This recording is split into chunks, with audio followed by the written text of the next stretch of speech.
General Ham, despite an awful lot of Western firepower being thrown at Colonel Gaddafi, he is still holding up in Ajdabiya. He is still attacking Misurata. This looks increasingly like, as the French have said, it could go on for a very long time.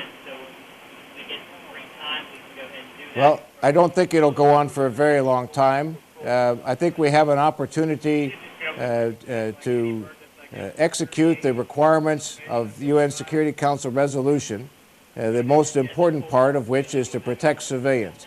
It is important to note that we've already done that to a large degree by stopping the regime's attack into Benghazi. As you say, there are other places where civilians remain threatened by the regime, and we are doing our best each and every day and night to protect those civilians. In the urban areas where Gaddafi's forces still are attacking civilians, do you feel that you are hampered by the terms of the engagement because you can't go after Gaddafi's forces in those cities?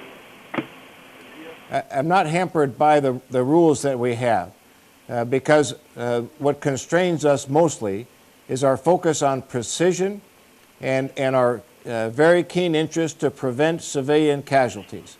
It would make no sense to drop, for example, a large bomb on a regime armored vehicle in a city that would result in the killing of the very people that we're charged with protecting. So we are very, very careful and very precise. I would admit that it is a difficult target set, and we work very hard, the very best that we can, to protect civilians from those regime threats that emanate from inside the cities, and we focus on that. But we take this mission very, very seriously. My mission is to protect those civilians, and I take that to heart. Is there anything more that you could do, that you would like to be able to do, to protect the civilians who are being attacked by Gaddafi's forces in the cities?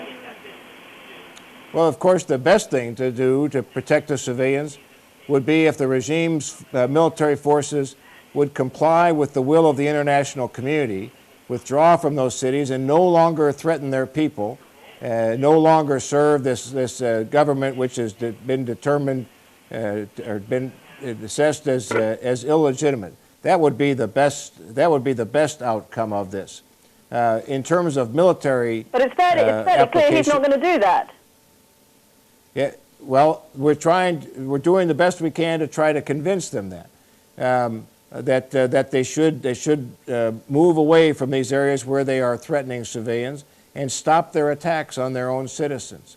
But again, their leaders don't want them to do that. So we're in a difficult time right now, where we try to convince and compel the military forces to comply with the mandates of UN Security Council Resolution 1973. Okay, General Carter Ham, thank you very much for joining us. Thank you.